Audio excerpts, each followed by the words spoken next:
All right, everyone, welcome back. Again, my name is Catherine Pizzella. I'm the Director of Chapter Development, and this is Judicial Training Part 2. So thank you for being with us. If you're here live and did not review Part 1 yet, let's make sure that you do that after that. That's okay. It's okay to be a little out of order. But if you're watching this as a recording, make sure you watch the recording of Part 1 first and then come back to this recording. And so today we're going to pick up where we left off last week, talking about our judicial processes in Delta Upsilon International Fraternity. Again, I'm Catherine Pizzella. I'm the Director of Chapter Development, and I will be leading you through this training. This is going to be recorded, so if you need to share it with anyone after the fact, please do so. And let's get started just like last week by just everyone, if you could put your name and chapter and your position in the chat so we can all remember who's here and what our roles are. That would be really helpful.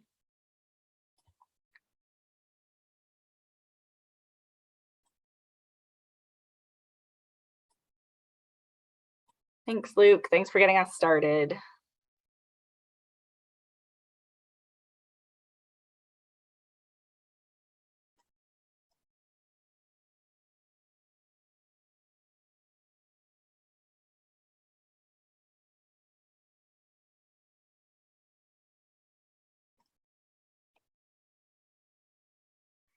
Great. And so as you're introducing yourself, I'm going to review the learning outcomes for the program. Right. And so today, again, picking up where we left off, we're going to summarize again how severity and repetition of incidents influence our response as a fraternity when there are incidents. We're going to talk about the steps of the mediation process. We're going to practice writing questions and statements that can be used in mediation conversations.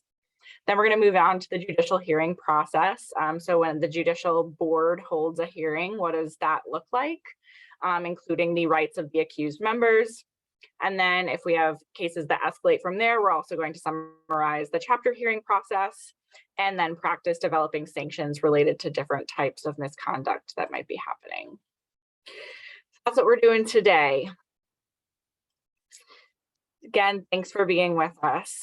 All right, so please download that handout out of the chat. If you have trouble finding it, let me know. But we're just going to jump right in. And so last thing that we talked about in the last training were the 3 types of accountability methods and how to choose which one is the most appropriate for the case that we're dealing with. So I was hoping that by getting us started today and practicing participating, somebody could explain to us in your own words, what's the difference between a mediation, a J-board hearing, and a chapter hearing? And you can refer to the Part 1 handout if you need to, but if someone could just quickly go through that, maybe in a sentence or two, that would be really great to get us started.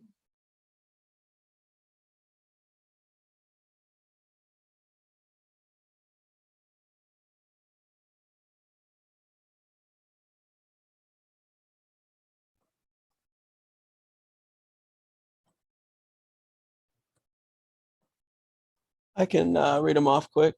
So a mediation is just a conversation between you and an individual. A J-board hearing is a meeting between an individual and the J-board committee, and then a chapter hearing is with the entire chapter. Great, awesome. So simple, right? Just easy explanations. Thank you, Simon. And so can someone else help us out with what we were talking about at the end there with how severity and repetition impact which of those 3 that you choose?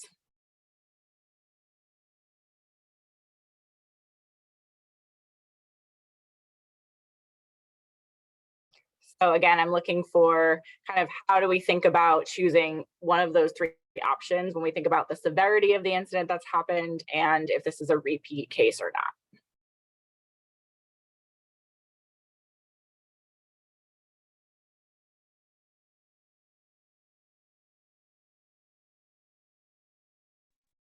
Yeah, with severity, mediation conversation comes at the least severe, and then chapter meeting at the most severe, and then another. It's kind of like a linear graph where if it keeps on happening, then you might need to increase that severity or formality of that discussion from mediation to chapter meeting. Definitely. And so we start with mediation for lowest level or less severe, or maybe the first time something happens, and we work our way up through judicial board hearing and then chapter hearing. Great job. Thank you. So I was informed that you can't see the handout, so I'm just going to drop it one more time. And it's not working. Hold. Okay, here we go. There's that handout one more time if you need it. Okay. So now let's talk about the steps that you're going to take to hold either a mediation, a J-board hearing, or a chapter hearing, and we're going to start with a mediation. So you can follow along in that handout where it says mediation process under that header, and just follow along for a few minutes here, right? So a mediation consists of a couple steps, right? There's obviously the invitation to the members involved to come to the mediation meeting. The mediation then consists of an informal discussion, and we're going to practice that type of discussion in a little bit. And then it ends with a recommended course of action. Ideally, you're achieving this by consensus, which means that everyone in the mediation is agreeing to the outcome. It doesn't necessarily have to be that way, but that is obviously the recommended course of action to take, is that you can, through your conversation, through the questions you're asking, through the advice that you're giving, you can get everyone on the same page about what has happened, what, if any, policies have been violated by the actions that have occurred, and then agreeing on how the harm can be repaired or what can be done to make up for what happened. And everyone is agreeing to that plan. And so you have buy-in from the member that participated or caused the harm. And it's something that you as the leadership and as advisors also want to see from the member. And then it always ends with documentation. I think that's probably the number one missed step of the mediation process, is documentation. It's certainly not as formal as in our other processes, but we do want to make sure that mediation conversations are documented so that there is a recap, right? I think we've all had experiences where we're in kind of a tough conversation and we can remember certain things about the conversation differently than maybe the other people in that conversation. And so documenting it is a great way to provide follow-up and say, hey, Jack, thanks so much for coming to meet with us. Just as a recap, like, this is what we talked about, and they could be bulleted points, right? Like, this happened on this day. We talked about how this policy of the fraternity was kind of at play and might have been violated. You agreed that you probably violated the policy, and as a result, we decided to have you write a letter of apology to the neighbors. Right, and so just documenting that, providing a deadline for them to follow up by, like, please have the letter written by this time and delivered. And then, as you know, proof that you did it, you can give us a copy of the letter, right? So it just provides formal documentation that you handled a situation. It gives clear instruction to the member that may not remember every single little piece of the outcome that you talked about. And this is also going to help you if the behavior starts to either escalate or repeat itself. Then you have that document and you can say, well, last month we had a similar conversation to this, you know, help me understand how we got to where this policy is being violated again, or you're violating a different policy, right? So that just gives you a lot of legs to stand on and back up when situations get worse. And then another thing that I'm not sure is happening across the fraternity as much as we'd like it to be is advisor presence should be happening during mediations. I think there are small, very low level things that are occurring and just like general accountability in chapter houses, like you need to clean up, you know, your study station is collecting cups, or, you know, clean up your dishes, or, you know, why haven't you been at chapter? But I think when we're doing a real formal mediation as a response to an incident, an advisor should be present in that conversation. And the J board should remember to also be following up with the members to check in on the action plan, make sure they've done any of the outcomes that were assigned to them, and just generally checking in on the member to see how they're doing, like as a person and as a brother, and are they okay, right? Because a lot of things can come up in mediation conversations where they're just sharing about like what's going on in their lives. And so you want to make sure that you're demonstrating that you have continuous care for that member by then checking in with them in a little bit. So that's all pretty straightforward, right? That's probably what you thought a mediation would consist of, maybe with some nuances, but anyone have any questions so far?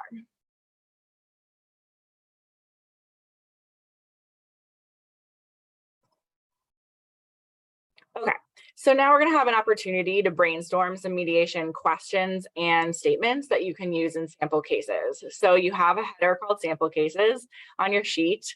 And what I'm gonna do is separate you all separate the group in half and have the first half of the group do the first one. So I'm doing alphabetical order. If you want to pull up the attendee list, right from Bobby to Luke, you can take the first case, and then from Sam to Troy, you can take the second case.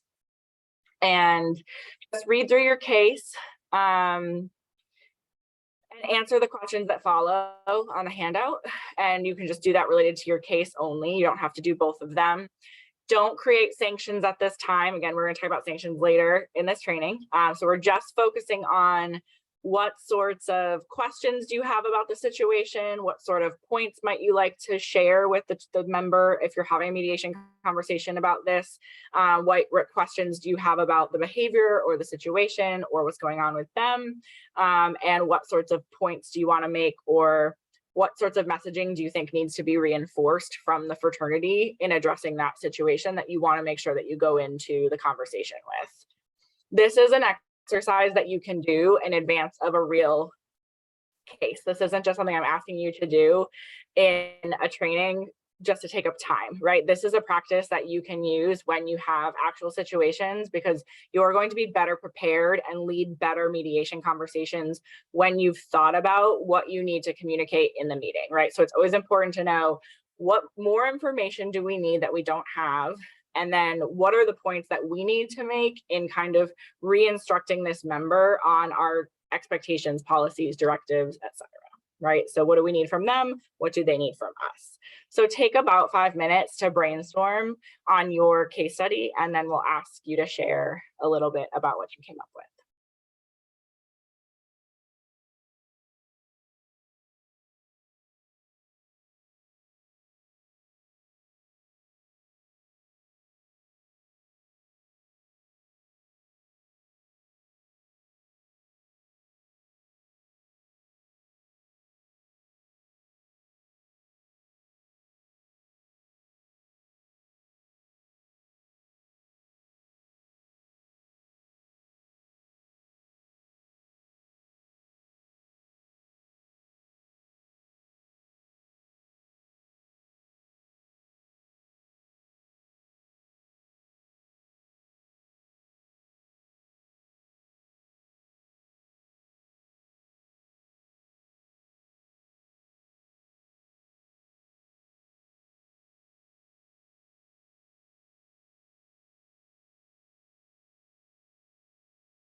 Does anyone need more time?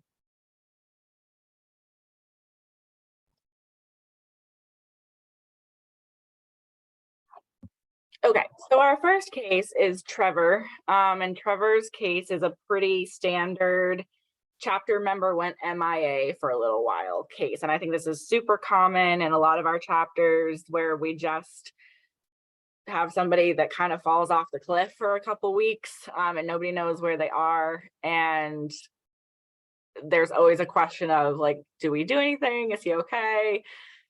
Is it our responsibility to reach out?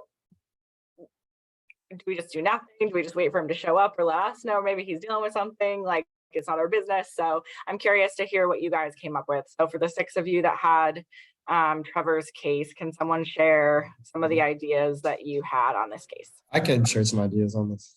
Thank you.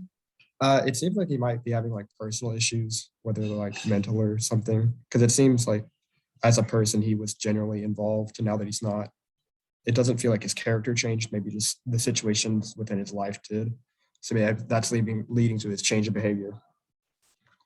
Definitely. So anyone that had this case, right, the ending sentence, or even if you didn't, right, the ending sentence is the chapter has this policy that if you miss 2 or more required events, there's a $50 fine, right? And so that's kind of like the policy violation at play of like, technically, right, he owes the chapter a fine per that chapter's bylaws.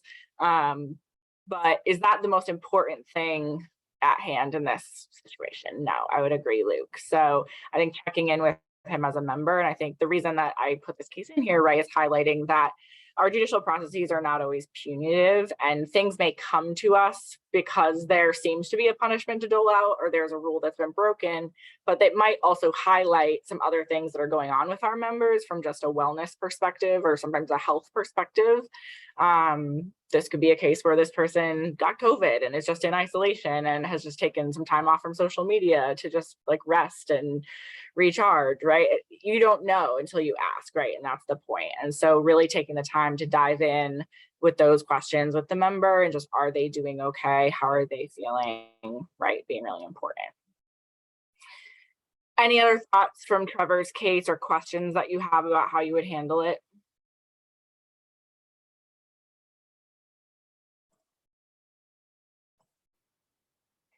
Okay, the second case is Stephanos. This one's a little bit more serious, right? So Stephanos is a junior and he and another maybe male were hitting golf balls off the chapter house roof at night, and it looked like Stephanos was really invested in this process and yelling when the other person didn't hit the ball straight, and they appeared to be intoxicated. And so what did you all come up with on this one? I can go first for this part. Thanks. I think obviously there are a lot of issues here with this situation. Of course, like the obvious ones being drunk and putting themselves in a dangerous situation. But I think the best way to approach this would to kind of get them both together and really let them know like how important every member's safety is, and that we don't want to have anyone in a situation where their safety is jeopardized like that. Yeah. And then of course, like there are the more issues, like we don't want to risk them damaging any other property, can't be drunk on property. I think the best place to start would to be letting him know that the only reason we're having this hearing is because we don't want you at a risk like that. I think that's a great place to start. Did anyone else identify any potential issues from this situation? Like what might the policy violations be here?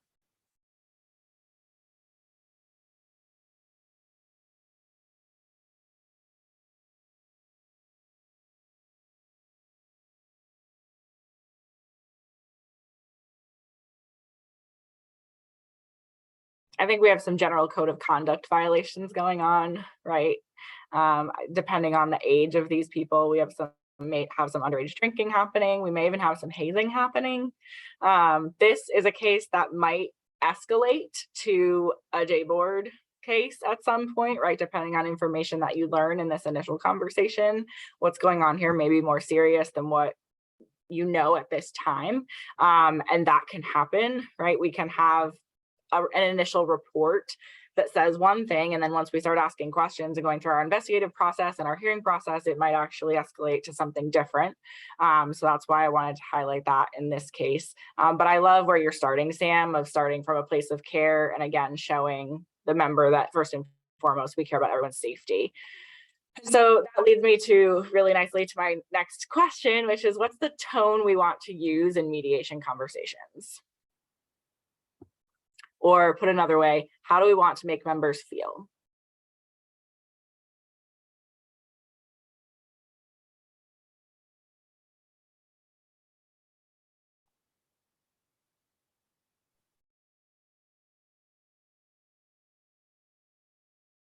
Catherine, how about we make them feel part of the process? They're invested in what the problem was and take responsibility for it and have a say in the outcome. Definitely. That's definitely one way I'd love them to feel. Anyone else have a thought? I think to summarize what's been shared, we want them to feel cared for, that people care about them personally, care maybe more about them than they care about the rules, right? The rules are very important, but first and foremost, they're brothers, right? And so we want to put the person first, not the behavior. We'll address the behavior in the conversation, but making sure that the person knows that they're cared about, whether it's their well-being, their safety, etc. That is the primary concern of the approach in these conversations. So remember that a good mediation conversation can and should be something really meaningful that helps members change their behavior and prevents future harm, as well as reiterating the rules. Hey, Catherine, I have a question maybe you could address, and that Yes. is, as a lawyer, I'm always looking for justice and that we treat people similarly situated in similar ways. And so in the first case of Trevor, where he's got 3 violations, not attending mandatory events, there's a policy that says he's fined $50. And if we go through this mediation process and we say, we're concerned, and maybe there is something personal that's going on that, he needs to be extended some grace. But in the end, he did violate these 3 policies without maybe communicating to the chapter president or someone, hey, I've got these issues going on. And so I'm not going to be able to be a chapter, what have you. And then depending on how we handle the next guy who's got 3 violations, maybe we impose a fine there because, the situation wasn't as personal, so to speak, in that case. And then that guy thinks, this is a kangaroo court because the other guy got away with it, didn't have to pay a fine. And then the legitimacy of the judicial board processes or the judicial process is perhaps undermined. I just wondered if you have any comments on that. Yes, that's really important. And we'll get into that a little bit later when we talk about sanctioning and how to decide on sanctions. You do have leniency, you do have the authority to make those decisions and choose to be more lenient when it's reasonable. But you do have to balance that with fairness and consistency. And people can come in and share a sob story that may or may not be true, and you have to weigh that, which is why we talked about weighing evidence in the last training. And what information do you have, and kind of what is the veracity of that information, and how true do we feel that it is, and how reasonable is it for us to impose this outcome given the situation, right? And so let me circle back to that when we get into sanctions later too. Thank you. Okay, so let's move on to the next level, which is the judicial board hearing. And that's used when, again, cases are more severe or repetitive behavior occurs, or if a mediation fails to affect the change that you're looking to see with a member, right? So there's many more steps to the judicial board hearing process, and it is really super important that those are followed to a T, because if they're not, your decisions as a J board can be made null and void and may need to be repeated. If a member says, you really did not follow our own process, or I was not afforded the rights that I have in our process, you'll have to redo it. So obviously we don't want that to happen. Generally, you can think about judicial hearings as having 3 parts. There's like introductions and setting ground rules and getting everybody organized. Then there's the actual information sharing and gathering and asking questions. And then there is deliberation and deciding on sanctions and delivering outcomes, right? And so if you scroll to the next page on your handout, you have vaguely all the steps of a judicial hearing listed there. They are not in the right order. And so your task is to read them and organize them into the right parts of the hearing that I just mentioned. So I'm loosely grouping everything into like introductory conversation and getting set up. And then info on your sheet stands for like that information gathering and assessment phase. And then the outro is deliberation, assessing, making outcomes, and like closing up the hearing process. So just take a couple minutes. You can go through and just highlight what you think the answer is on your Word document, and then we'll review the answers together so you can change your highlighting if you get one wrong. But we'll do kind of same thing that we did last time, where I'll just read it. I'll ask you to call it what you think it is, and then we'll mark the right answer when we're done. So take a run through of that on your own just for about 2 minutes or less.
Sorry, Brayden, it's coming. There you go.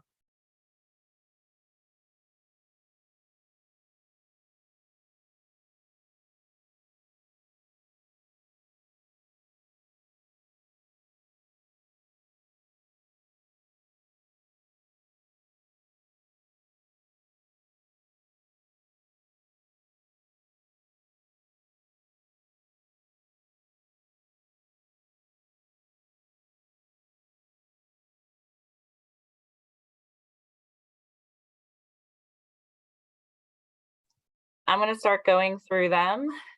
You can, again, follow along and mark the correct answer if you didn't get the correct answer already. So the first one, the Judicial Board Chair opens the hearing and does introductions. That's part of the intro. The Judicial Board can ask any final questions is part of the info. The decision is delivered in writing to the defendant is outro. The Judicial Board Chair reviews the procedures, then dismisses witnesses to another room is the last step of the intro. If the defendant pleads not in violation, then the complainant presents their case as part of the info. The panel members ask questions of the complainant. The defendant will be allowed to cross-examine the complainant is info. The defendant presents their case is info. Summary statements can be offered by each the complainant and the defendant is info. The Judicial Board Chair reads the charges is info. Any necessary witnesses can be called and the panel members can question the witnesses and offer their perspective. The complainant and defendant can question and cross-examine each witness, info. Judicial Board Chapter Chair, that's what I say, Chair. Judicial Board Chair reads a purpose statement, a privilege statement, and an honesty statement is part of the intro. The defendant indicates whether they feel they are responsible for the charges, info. The Judicial Board Chair asks the member if they're being assisted by an advisor, if they believe someone should not serve on the panel, and if they believe the panel should not review the case is intro. The panel members ask questions of the defendant. The complainant is allowed to cross-examine the defendant is info. The notification of judicial action form is presented to the Judicial Board Chair is outro. The Judicial Board dismisses all witnesses, the complainant and the defendant. The board adjourns and determines responsibility and possible sanctions is outro. Appeals may be made in writing and must be received within 72 hours is outro. So I think as I have it, that is 17 steps. And I'm going to send you this in the chat so you can download this as an additional document because in this document, I've actually rank ordered all 17. So if you open that up, you'll see the 17 in actual order. I was going to ask you to put all 17 in order, and I knew that would just take way too long and you would deliberate over things that don't really matter, splitting hairs. So I figured if we could at least sort things into these happen at the beginning, in the middle, or the end, that would be good enough for this training. And then you can review this additional handout later.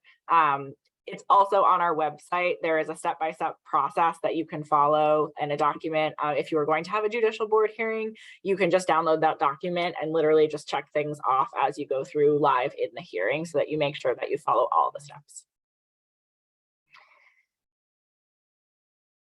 What did you learn that was new?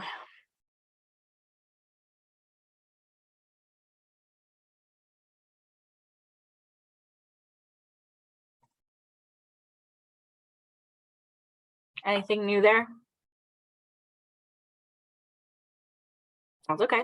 You likely noticed that some rights are afforded to our members within those steps, right? You heard certain things about them being able to comment about the fairness of the process and those types of things. To Dan's point of we want them to feel included and they're part of the process, they do have rights. And so I want to share just quickly the rights of the accused. And so they are afforded written notice at least 72 hours prior to a hearing of all the rules and regulations that they're accused of violating. They're afforded a copy of the charge that's being brought. So if you have a narrative, if someone wrote you something, like you can share that with them so they know what they're defending themselves against. They're to be informed of the date, time, and location of their hearing. And they have the right to be accompanied by an advisor of their choice, which could be an actual advisor of the chapter, or it could be an advisor in their life, right? It could be their big brother. It could be another member of their pledge class that they're really close with. It could just be somebody that's going to be there with them that they can kind of communicate with and kind of seek comfort from and being there and part of their process. They have the right to present witnesses, to offer testimony, and they have the right to an expeditious hearing, which means that you need to be trained and ready to do all these things when they come up, and not just put somebody off and off and off because we don't even have a J board that's set up yet, right? We need to like do that at the beginning of the semester so that we're ready to just have hearings. And that's why we talked about having a set meeting time every week. You can always invite them to that time and have the hearing right during that time you've already set aside. They have the right to refuse to answer questions of an incriminating nature. They have the right to know the names of the people or group that has filed the charges against them, which is increasingly difficult, as it's very common for our members to report things and say that they want their name to stay out of it. And so we always inform those members that if that's the case, we're limited in our ability to respond. So we appreciate them sharing, and to the extent that we can follow up on the behavior without outing them as the person that wrote the report, we will do that. But if only 2 people were there and the person that didn't do the thing is making the report, it's probably pretty obvious who the one making the report is. So we have to navigate that very commonly. And they have the right to an appeal. So any questions about that information?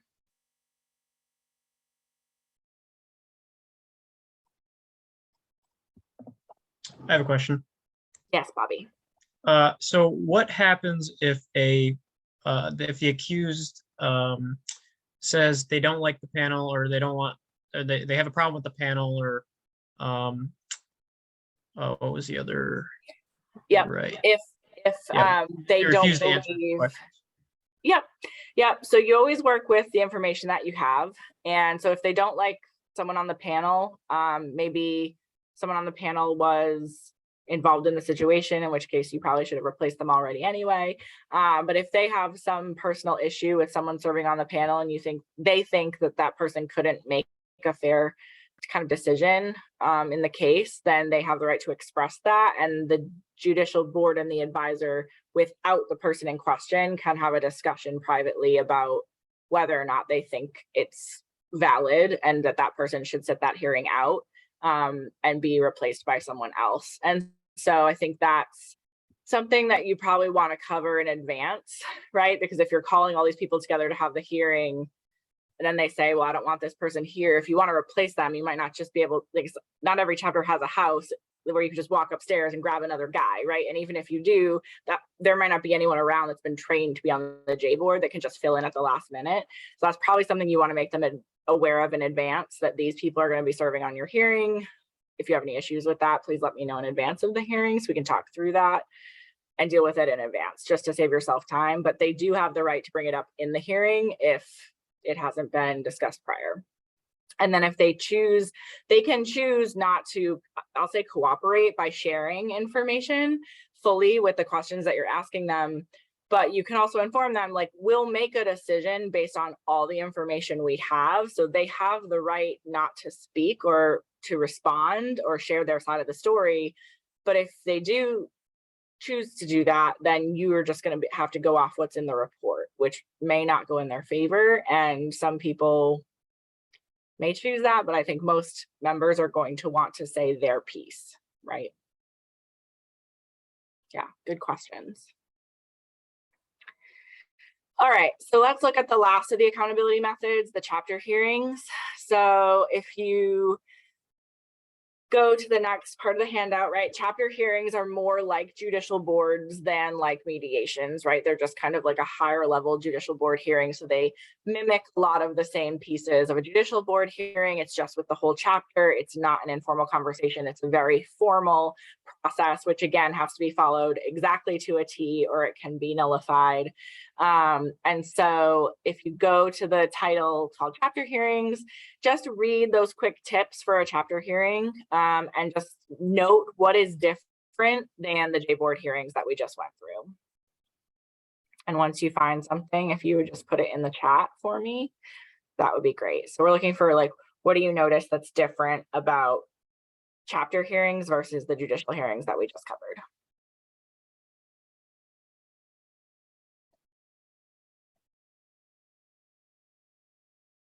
And I know one of you wants to type the whole chapter is there. Yes, the whole chapter is there. What else is different?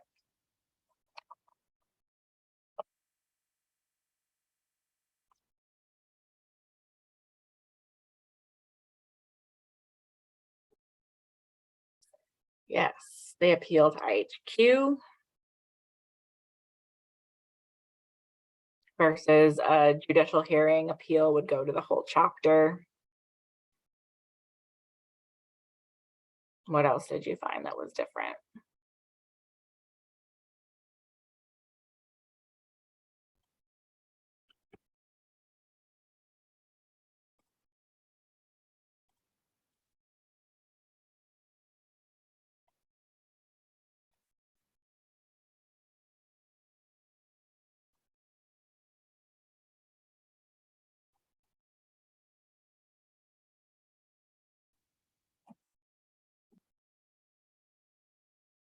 How much notice do they need in a chapter hearing versus a judicial hearing?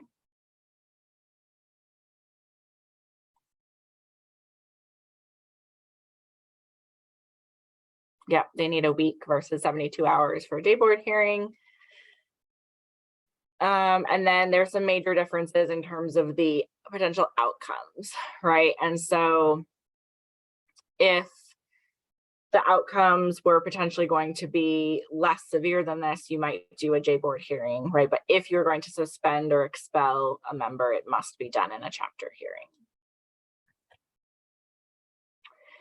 In this process, the chapter votes on whether cause exists to hear the case at all. So that's an addition here. So there's really two votes that occur at a chapter hearing. After all the information is presented, the chapter first takes a vote to say, is what was just presented enough information to decide that somebody should be suspended or expelled based on our bylaws and our loss prevention policies and the information that was shared about the incident. And that has to pass in order for the vote on the outcome to pass. So it's like, basically, should this person be brought up on charges? Should they be in trouble? And if yes, then like, what is their outcome? But if no, then it is dismissed and there is no suspension or expulsion, right? And so it's a majority vote on the cause vote, and then it's a majority vote to suspend, and it's a 2/3 vote to permanently expel from the fraternity. The documentation for this is that it's recorded in the chapter minutes instead of that formal kind of notice, which I would recommend you do as well to give a copy to the member. But documentation is also in the chapter minutes because you're amending someone's permanent membership record if you're expelling someone. So we want that in the chapter minutes as well. Any questions about how to execute the 3 different types of accountability methods?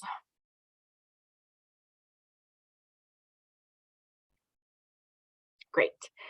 So now we're going to talk about sanctioning. It's our last topic of the night and of the training. So when it comes to sanctioning, I want to remind you that the purpose of our judicial process is to re-educate on the policy, reinforce expectations, and positively influence member behavior, right? And our mission with this process that we talked about in the last training is to increase accountability and brotherhood. So those are our goals when we think about sanctioning, right? We want to make sure that our sanctioning is in line with those ideas. We don't just punish people because we relish in getting them in trouble and we just love to punish people, right? We design sanctions that change behavior for the better, right? And Dan's question before, it is also very important to stay consistent from one case to another, right? Most chapters accomplish that by having a sanctioning matrix or some sort of written, I'm calling it a sanction matrix. That's, a visual tool, but just written out in your bylaws, you can have these predetermined consequences. Raise your hand if you know your chapter has a sanction matrix already, or some sort of like codified outcomes in your bylaws. Like example in the case study, right, of if you miss this much, there's a consequence. It could be a fine, it could be something else, right? Some of your chapters already have some of this in writing.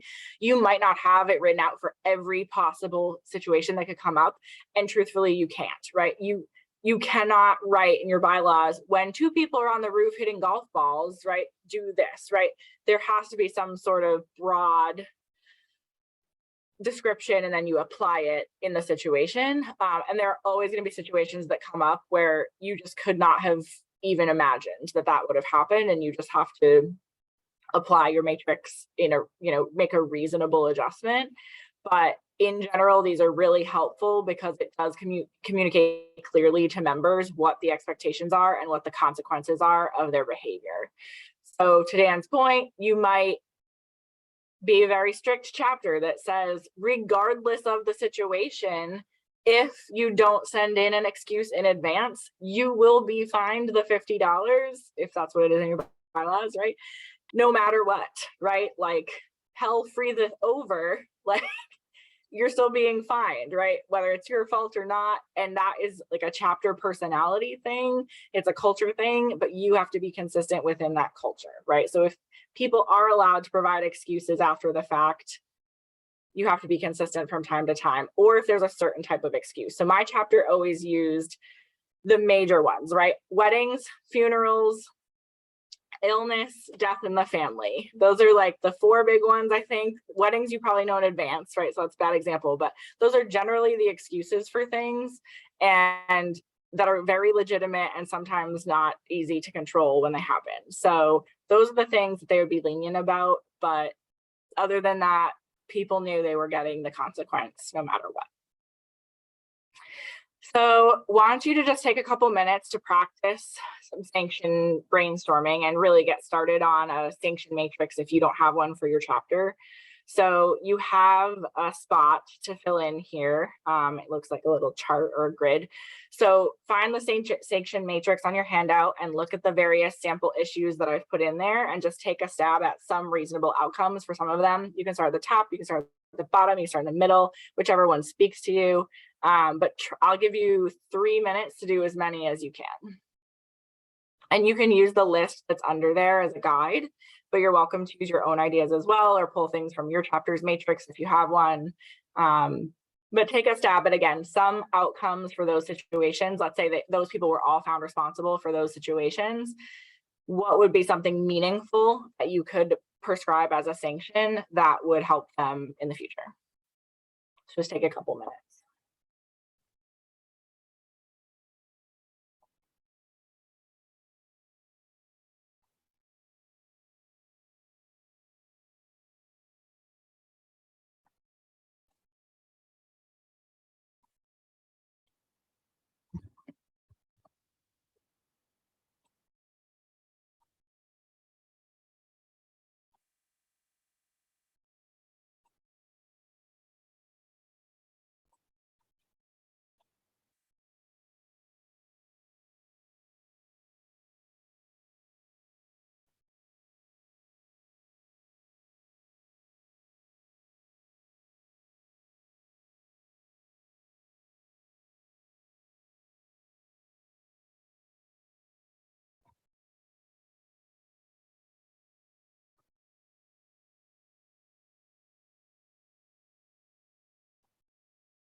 If you're finished, I'll show you this. So this section of your handout that says sample sanctions, though it says sample sanctions, these are real, like codified in our laws and policies.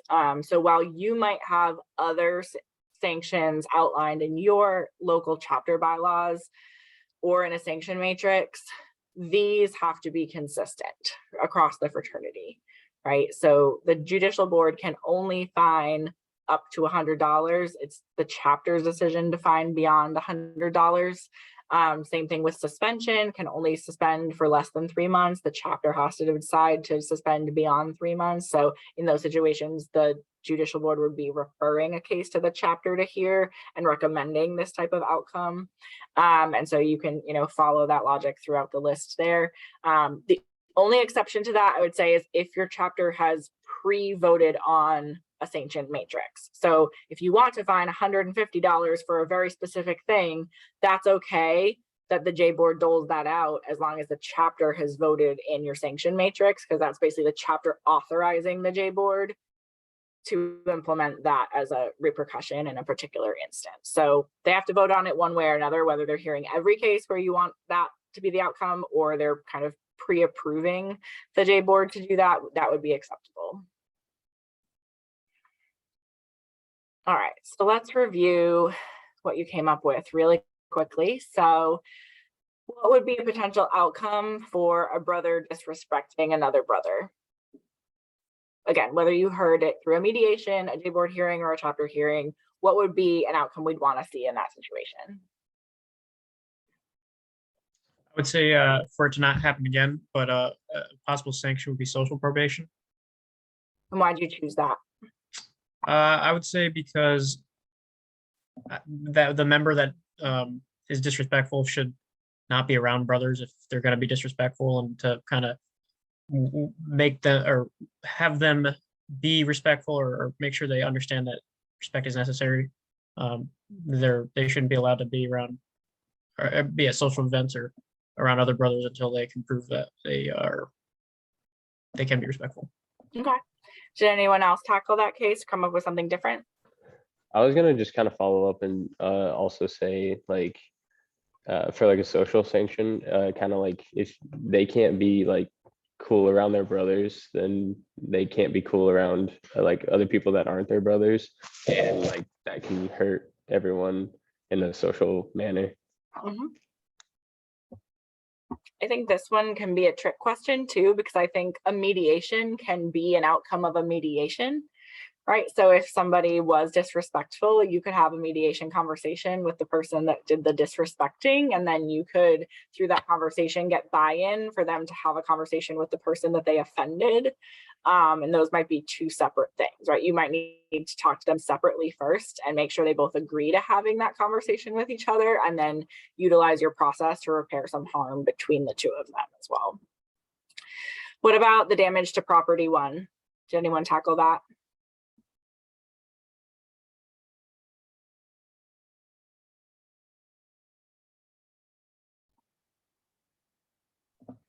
I said restitution or a fine in the amount damaged, as well as a possible sanction or possible probation.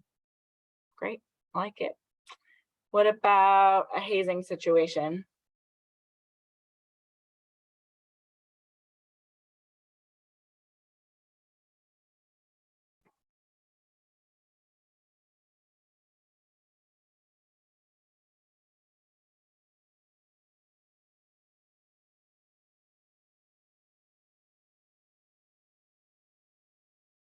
I'd say probably a suspension, depending on the severity of the accused. Yeah, I would say at least perhaps expulsion, depending on what happened. Again, you have no context, right? It's just hazing, right? So we've had to go through our whole process to get to this point where we're deciding what the appropriate outcome is. But this should just give you an idea of being able to put on paper, like, generally this is the minimum outcome that is going to happen with any of these types of behaviors. Just, thumbs up. Do you see how a sanctioning matrix can be helpful in communicating expectations and consequences to chapter members? Yeah, I think this would be really helpful to develop and present to your chapter and have a discussion about. One of your CEPs is to review the LP policies every semester, saying this like goes nicely with that, of like present your LP policies and then talk about, well, this is what's going to happen, right? This is how we're going to handle cases, and these are the minimum outcomes for these types of violations, right? And the Judicial Board or the chapter always reserves the right to take every case into account individually and create appropriate outcomes, but roughly this is the guide we're going to be following. Right. Okay. So put in the chat for me, was this sanctioning exercise easy, medium, or hard?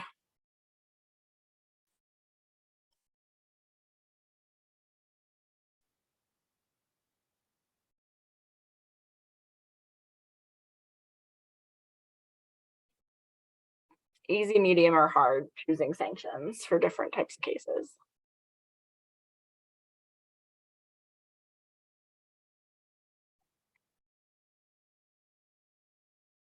Great. Thank you. Good. I'm glad you feel good about it. anyone have any questions about sanctioning? And Dan, did I answer your question?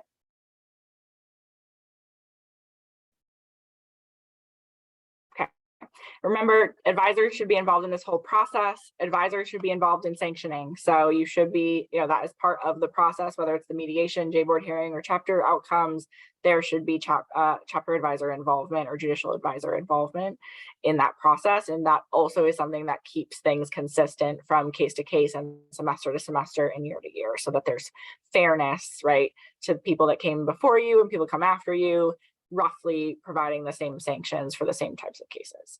I'm also happy to review sanction matrices if you want to come up with them as a judicial board. You can obviously send them to your advisor to review, send them to me, your chapter liaison at IHQ. Any of us are happy to look through those and help advise you on those as you develop them.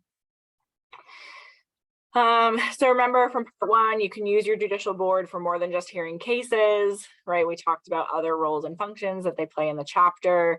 Generally, they should be a standing committee that's meeting once a week and thinking about increasing brotherhood and accountability in the chapter.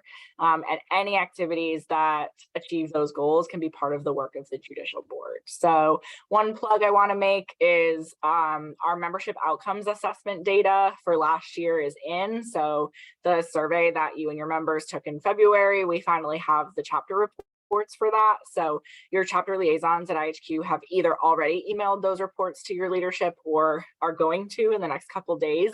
And so be looking out for those. And that assessment should be a really great tool for your J board in looking at some of the tendencies and behaviors of your chapters and how they can think about affecting accountability and brotherhood amongst your culture. So that would definitely be something to put on the docket for a meeting coming up after you get a handle on that. Share it with the J board in advance, have them read over it, come to the meeting, discuss it, talk about like, what does this tell us? What's really good about this data? What would we want to improve about this data? And what do we think we can do as a J board, or how can we influence other officers in the fraternity to affect change in some of these areas? Because it talks about different habits of your members around some of our LP topics, positive and negative. So definitely want to plug that for our ed programs team that oversees that process. All right. So to wrap up, right, you have some reflection questions at the bottom of your handout. So tell me in the chat, what is your biggest takeaway from the judicial board training in general, or what are you going to start or stop doing as a result of attending the training?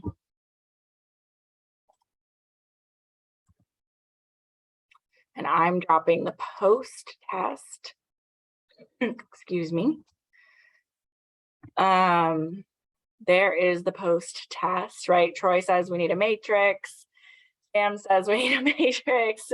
More mediations need to happen. Braden, yep. Step-by-step process is helpful. Advisors should be involved in the process. Good. These are good.